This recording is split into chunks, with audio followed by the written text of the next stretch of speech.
Supreme Court affirms election of Babajide Sanwo-Olu as duly elected governor of Lagos State.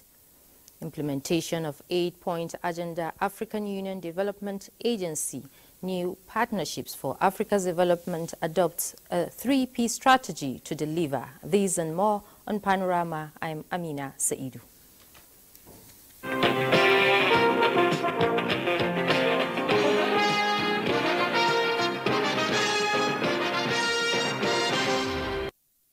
The Supreme Court, sitting in Abuja, has dismissed the appeal of the candidate of LP in the Lagos State governorship election, Badebo Rhodes Vivo, challenging the declaration and return of Babajide Sanwo-Olu as the governor of Lagos State.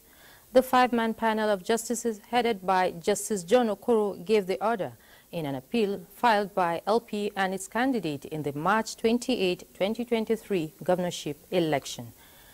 The Supreme Court dismissed the appeal as a gross abuse of court process. The panel equally dismissed the appeal of PDP and its candidate against the election of Governor Babajide Sanwo-Olu.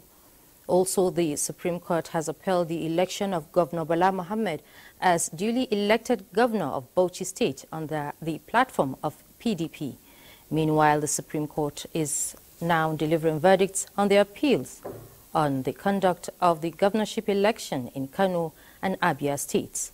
The five-man panel of justices headed by Justice John Okoro will equally give its verdicts on the Zamfara, Plateau, Ebonyi and Cross River States governorship appeals.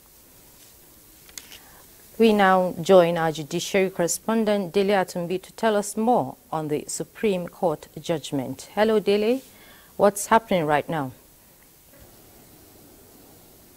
Thank you, Amina. The first issue which the panel of justices headed by Justice Iang Okoro has to do with the Lagos matter. Two appeals were dismissed from Lagos State. The first appeal was that of the Labour Party, which was challenging the eligibility of the governor of Lagos State to contest election as a citizen of Nigeria. And it was resolved that any citizen of Nigeria that is born in the country or outside the country that has parentage of Nigerians can be eligible to contest election in this country. And that one has been resolved, and which led to the fact that the appeal was dismissed. The LP appeal was dismissed. And that of the PDP was equally dismissed. As at the time we are discussing, the Kano matter is being heard. However, before that, take a look at Bauchi. The appellant, who was the candidate of the APC during the election, Sadiq Abubakar, came up with 6 issues, and all the 6 issues were resolved against him. And that means that the appeal could not be sustained, and that had led to the return of or affirmation of Governor Bala Mohammed of Bauchi State. The panel is addressing the issue of Kano as at this time, and the outcome of Kano will definitely expand the electoral jurisprudence in this country, because several issues will be decided. The first one has to do with the fact that the 165,606 ballot box or ballot papers cast, are they invalid? And if peradventure they are invalid, what made them to be invalid? And peradventure, if they are not invalid, if ballot papers are not signed, whose fault is it? Is it the fault of INEC or the fault of the contenders in the election? These are some of the things that the Supreme Court will decide on Kano matter. And don't equally forget, another issue in Kano matter has to do with the fact that can the trial court count the ballots in their own chambers without parties being part of the matter? And that was done in Kano, and it is the decision of the final court that will stand. But the fate of two men are in the balance, as at the time we are discussing. And I'm aware that Justice John Okoro is the one, aside from presiding, is the one equally adjudicating over the delivery of the judgment. Okay, so what's the atmosphere there? I mean, the people, the parties involved, and any security update? The truth of the matter is that the security of the complex is very, very tight. There is watertight security, and everything has to be done orderly. And the serene in the courtroom is very, very peaceful, and the atmosphere there is peaceful. Nothing untoward is being expected as at the time that we are talking about this matter. Thank you very much, Dele. Let's join correspondent Abdullahi Mustafa, who is standing by in Kano, to give us more updates. Hello, Abdullahi. Hello, Abdullahi. What's the situation on ground? Okay, thank you very much. Okay, the situation here in Kano is calm. Most of the places, before now, the city has been very quiet. Although initially people started taking their children to school and opening some businesses, but later on, many schools closed down and people started closing their shops for the fear of what may transpire after the judgment is announced. But a few minutes ago, we've started seeing celebration around the government house, because this place I'm standing is a location where in front of me is the Kano government house, and this is State Road that connects the Nasarawa area to the ancient city. And those coming in from that area are telling me that there are not much people around, but they could be seen in places gathered discussing what the situation, and just assuming what may likely come up from the Supreme Court. As we were told, the judgment is still being delivered there at the Apex Court. But around here, had it been you came to us a few minutes ago, you would have seen celebration in the background going on. But quite all right, in most parts of the city, though it is Friday, there are not too much people along the streets. There is free flow of traffic. Even this place in the morning as we stood, there were movements of both commercial and private vehicles. But now all the places have been blocked, and nobody is passing, unless if you're coming into the government house or if you're on a special assignment. So far, this is the situation here in Kano. So, Abdullahi, who are those celebrating? Can you have your cameraman show us the vicinity so that we can see the jubilation and celebration going on there? Yes, as I told you, I could see from, because there are some NNPP supporters inside the government house here, I saw them driving vehicles and motorcycles celebrating that the victory is theirs. So we don't know because whether the final verdict has been delivered. But for now, none of them is around. But just before you came to us, a minute before then, we could see some vehicles going around celebrating that they are chanting victory slogans, that their party at last victory is theirs. But for now, we cannot tell what is happening there at the court and in other parts of the city. Thank you very much, Abdullahi. That was Abdullahi from Kano. A pair of books, Working with Buhari, Reflection of the Special Advisor Media and Publicity 2015 to 2023, and Muhammadu Buhari, The Nigerian Legacy 2015 to 2023, is set to be launched next week, Tuesday, 16th of January, in Abuja. Author One Media aide to former President Muhammadu Buhari, Femi Adesina, and other co-authors say the books seek to correct certain narratives about the former president as well as his achievements in office. If there is anyone who knew better in and out of the former president Muhammad Buhari, it would be his image maker, the media aide Femi Adesina.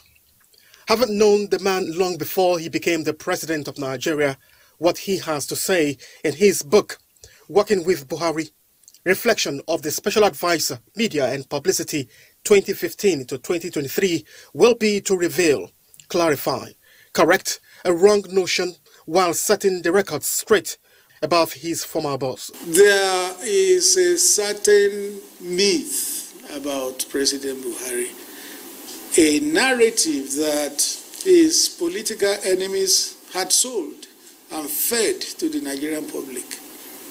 I just felt that the true narrative needed to be told. The second book, Muhammadu Buhari, The Nigerian Legacy, is a 5-volume book with 100 authors. It chronicles the achievements of President Muhammadu Buhari across board. Much as this is the most authoritative and most definitive work on the Muhammadu Buhari administration, I cannot say that we covered everything that there is to be covered. It will probably take us another 1-2 years of research and work to have done that. Charles Alpha, NTA News. We now take a break. Panorama.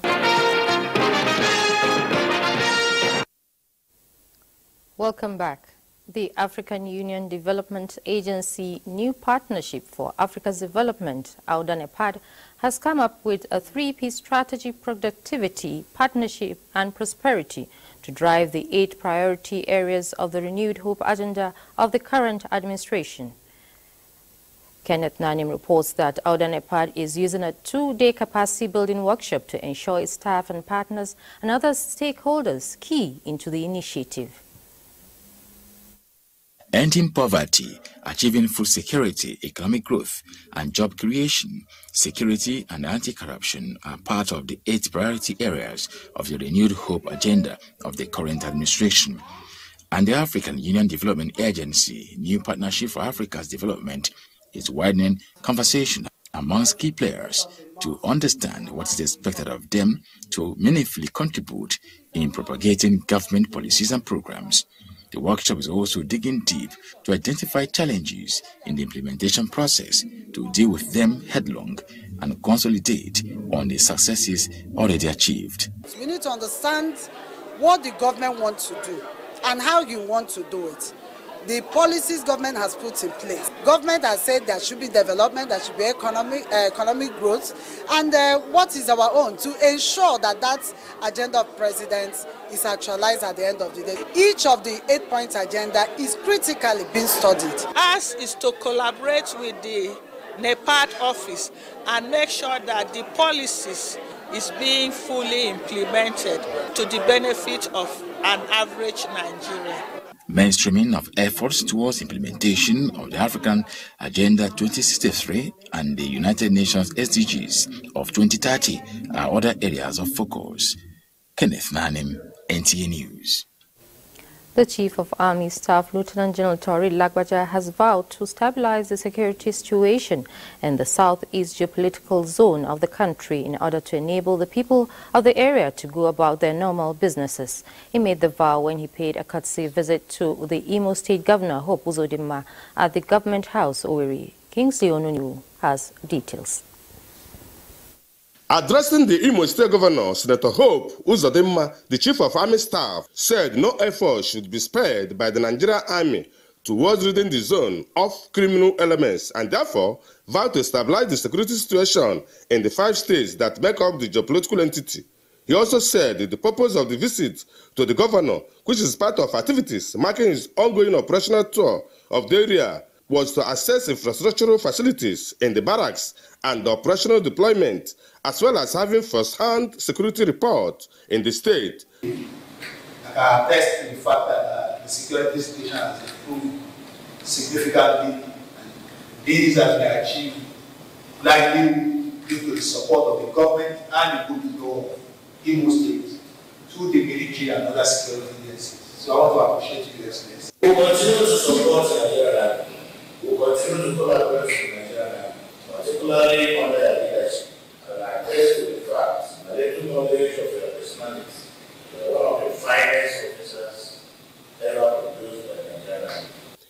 advised the Chief of Army Staff to work in collaboration with other security agencies in fiching out criminal and non-state actors in the zone.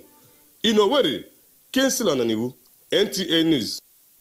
Meanwhile, residents of Sagwari Estate in the last Sunday's kidnapping incidents on the Dutse-Buari Road, Federal Capital Territory, say the suspected gunmen have made contact to demand ransoms for the release of the victims. They spoke to security correspondent Onotu Yakubu, who was at the community for a situation update. This gate provided access for the suspected kidnappers as they descended down from the mountains into Sagwari Estate. And from the information I gathered, as they arrived, their first point of contact was this house in the estate where 5 persons were kidnapped. John Damina here is the gateman to the house and was the first to encounter the kidnappers on their arrival. He narrated that 5 victims were taken by the abductors from the house, with 3 from the neighbors opposite and 2 more from this hotel in the estate. They caught my shade, tied my back. So they all bring us together here, including other people. They are coming back, they just kidnap them, put us all together here. So when I come back, I look at her situation and let me just sacrifice myself, either dead or not anything. So I'm sitting here so I start running, they pursue me.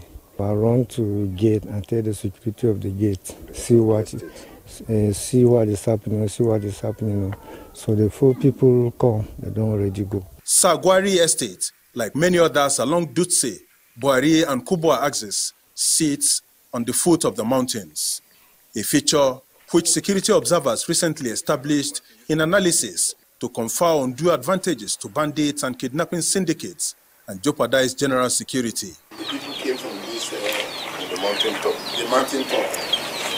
So when they came, I think some of them now stay outside because of if you go down there, you see nobody is living outside. So 2 passed them there, saw them, they didn't know them. So around that kind of 7:45, me and my wife was here. She's washing clothes, so I spotted somebody outside. On my way coming, now alert me say kidnappers did this house. Other residents who spoke off camera revealed that the kidnappers have made contact to demand various ransom sums. In all, 7 minors and 3 adults were abducted. In Abuja, Onotu Yakubu, NTA News. The Ministry of Aviation and Aerospace Development is set to become a world-class provider of safe, secure and comfortable air transport sector that is self-sustaining and pivotal to socio-economic growth. And Region reports that this is a projection of new executives of agencies under the ministry just inaugurated. The report. It's a fresh takeoff for the aviation industry in Nigeria, as the Minister of Aviation and Aerospace Development, Festus Keyamo, renews his determination to revolutionize the sector.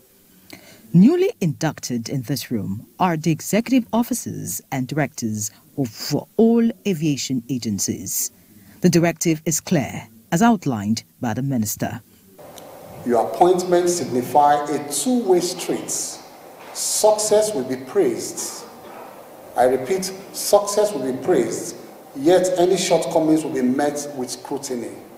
Other speakers at the event expressed optimism about the renewed hope mandate in the aviation sector. Our 8 priority areas of the President, aviation and aerospace development, sit within economic growth, and those are the particular areas of priority that Mr. President really holds dear to him. On her loyalty and support for her vision, I will leave no stone unturned to achieve it. Highlight of the induction was the signing of the performance bond with the minister. Some of the minister's 5-point agenda is to ensure strict compliance with safety regulations, improvement of infrastructure, development of human capacity, as well as optimizing revenue generation for the federal government. In Abuja, Ian Ray John, NTA News. Housing deficit and its effect on the masses and affordability problems have become a matter of great concern to Nigerians. Nigeria, with an estimated rising figure of 28 million housing deficits, is already a call for worry. In this special report, Francis Odojo takes a look at the Federal Ministry of Housing and Urban Development's major activities of 2023 geared towards tackling the challenge of housing deficits. Housing deficit and affordability are major issues in Nigeria as governments after another try to resolve. Inadequate funding and lack of accurate data to ascertain the number, category of people, and areas for adequate attention and many other loopholes have caused setback in housing delivery. However, a sigh of hope seems to have set in with the current administration of President Bola Ahmed Tinubu separating the Ministry of Housing and Urban Development from that of Works to enable it stand alone to deliver its mandate. To bring the initiative to fruition, the Minister of Housing and Urban Development, Ahmed Musa Dangiwa, set up a housing reform team of experts to look at all areas of housing delivery, abandoned federal projects by contractors since 2012, and ongoing housing partnership projects were inspected by the Minister of Housing and decisions taken to restore agreements. A meeting of federal housing agencies was also held for robust synergy. Financial institutions were equally engaged to help provide necessary funding. Meeting with UN Habitat was also a plus. While the need for accurate data generation is key, the ministry engaged the National Population Commission ahead of the national census for accurate data generation in tackling housing deficit. At the 12th National Council of Lands, Housing and Urban Development meeting in Kaduna State, decisions were also taken to review the Land Use Act of 1978 to suit current housing demands and how to harness local and international credit scheme for housing infrastructure development were made. The meeting resolved and agreed that there are other options of getting this housing finance that we can explore. Having taken necessary measures, government has signed an MOU with 3 companies set to deliver renewed hope cities and estate of 100,000 housing units across the country over the next 4 years, beginning with the first phase of 20,000 in Abuja, while the 80,000 units will be spread across 6 geopolitical zones of the country. This MOU signing, we're ending the year 2023 on a strong vote and settling a solid foundation for a strong start for a new. President Asiwaju Bola Ahmed Tinubu has been able to put in place very friendly investment policies, remove hurdles to investments. In Abuja, Francis Udojo, NTA News. Up next is sports. President Bola Tinubu condoles with former President Goodluck Jonathan over the death of his sister, Madam Obibatin Jonathan.